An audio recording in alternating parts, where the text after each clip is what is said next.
about black history, etc.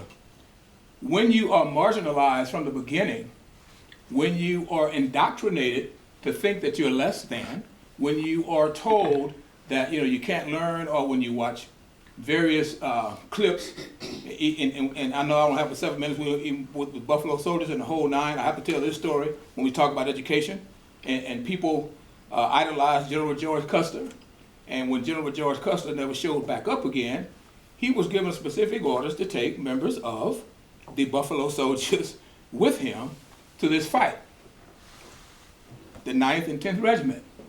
He called Buffalo Soldiers brunettes. And it's a matter of fact. You can just look up Custer and Custer's Last Stand.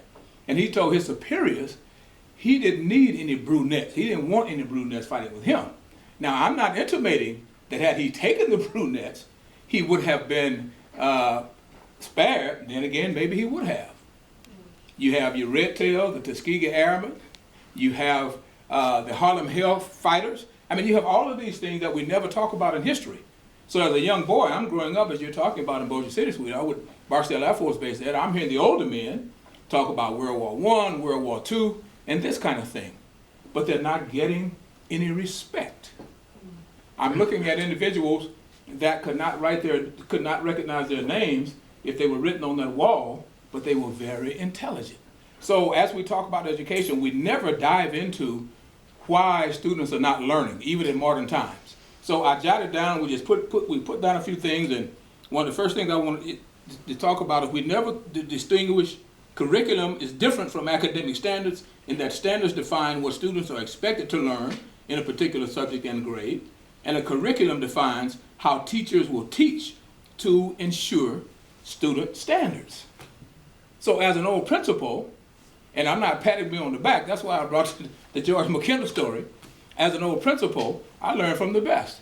So when I would go in and be a principal, and the Lord blessed me to turn 3 schools around, I would make that very clear to my teachers, and they look at me like a deer in the headlights. Well, we're going to meet with the superintendent, and this is the curriculum, and they say we need to be on page 50 by the second of the week. Hey, if my kids are not learning, you're not teaching anybody, you're talking to the wall. Right.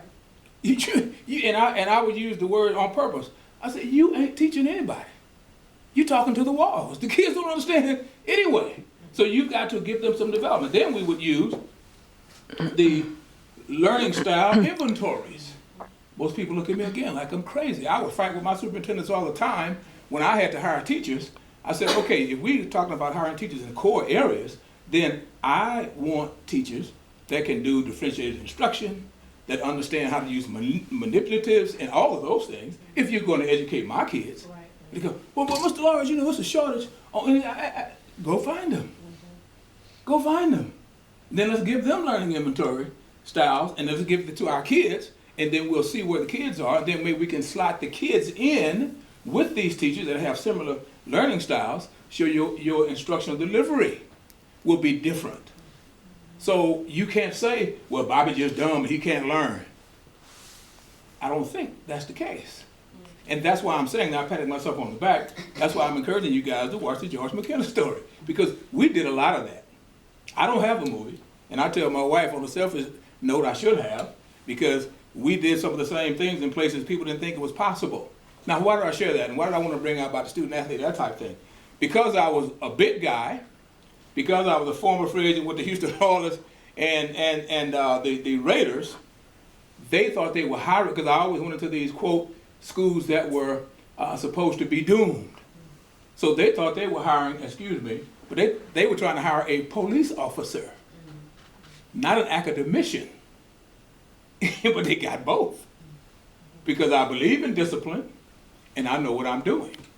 So when I sit my special ed teacher down, and we're talking about an IEP, and there is no parent there, what are you doing? Well, we got a deadline to get this IEP. Where's the parent? So you don't know anything about this kid other than what somebody else told you. You don't know how we're going to instruct, what we're going to do. Where is his learning inventory sheet that I gave you to look at his learning styles? Well, so how are you going to write an IEP? So it's things like that.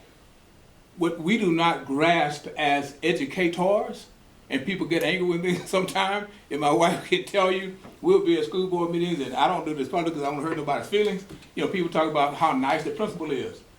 I hope he or she is nice, if they were real right, but do they know how to lead people and get instruction? Do they know how to instruct their teachers?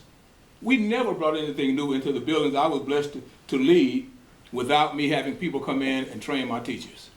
Every faculty meeting, we were training them on delivery, how to work with students, etc. And you know what happened? Students started coming to school, fights went down, all kind of craziness. And people think you have to categorize all this one by one. It's good to do that because it looks good.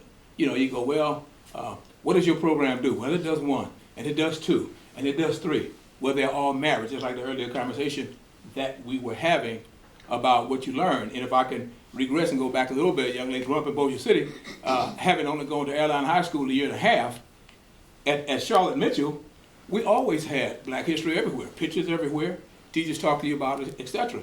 At Airline High School, nothing. The first time they had an Airline High School Black history program, I think I was the first speaker to ever do that. I don't think they had another one since then. It happened to be a guy that went to high school with me, who's Jerry Davis, who happened to be assistant principal there. They kept pushing for it, and he asked me to come and speak. So, and that's what I'm sharing. So when you say Bossier City, I grew up there, and my mother's asleep, and I can hear her now. Boy, them people gonna kill you, or they just have to kill me, because I ain't having it, you know. And we talk all the time about different things. Louisiana, let's touch that real quick.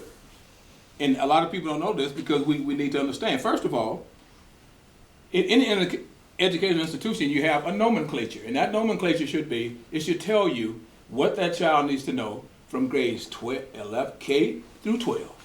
If it's math, if it's science, if it's English, are they going to be able to identify dangling modifiers? Do they understand the difference between this, that, and the third? By second grade, by third grade, by fourth grade. 99% of your principals never work with their staff like that. 99% of the teachers don't even get it. What do? They sit in the faculty room and they complain about the students not being prepared. Well, he should have learned this in second grade. Well, he didn't. So now we know what it is he's supposed to learn, so we need to use some manipulatives and all these other things to try to get him there. These are the kind of things that we as citizens let go and keep trying to figure out why our kids are not educated. Then we go get on the school board because we've been a teacher for a few years, or we've been a principal or something for a few years, and everybody think everything's going to be fixed. Not happening, because guess what? They have the same mindset. So, and just in Louisiana, I said I want to touch that. It's on the books. Look it up. Louisiana Department of Education. In Louisiana, all school systems are able to purchase instructional materials that are best for their local communities. Who decides? What's best for the local community? Are your students not global? We have a large Air Force base right there in Bossier City. People go all over the country. I just said I heard the old men in my community talking about World War I and talking about Korea, all that stuff. So then now you giving me the power just to decide, because I want to stay in the South and I want to stay in Louisiana, so I get to decide what you're going to learn. The Louisiana Department of Education led an online review of instructional materials listed on the page over here and determined the degree of alignment with student content standards to support school systems with these decisions. Again, you have people making these decisions that have no clue what education actually is. And that's what I said to one of the people about Bessie DeVos. This lady knows nothing about education, but everybody think they can do what we do. Everybody think they can do what teachers do. And they don't have a clue. They think because they can cite words, or they may know a few vocabulary words, that they can be excellent teachers. Not so. Anybody, I'll be honest with you, anybody can teach me. But what about some of the guys I played ball with who didn't have the academic background? Can you teach him? And 99.9% of the time, the answer was no. And sometimes they were smarter than me. They just weren't academically, but they were smarter than me. So that's why I'm saying what I'm saying as we talk about education. And the ones that each local school system should determine if their use is appropriate to meet the educational needs of their students. Now this source is the Louisiana Department of Education. and all of this stuff about, oh, it's too much government, this, that. That's insane. So your kid's just going to stay in, and you, I have a friend in Lara, Mississippi. His name is Larry McGill. And so Larry's just going to stay in Lara, Mississippi, and I'm just going to stay in Bossier City. That might be good. But we teach our kids to do what? Grow, educate themselves, spread your wings, become entrepreneurs. How am I going to do that if I'm not prepared as a global learner?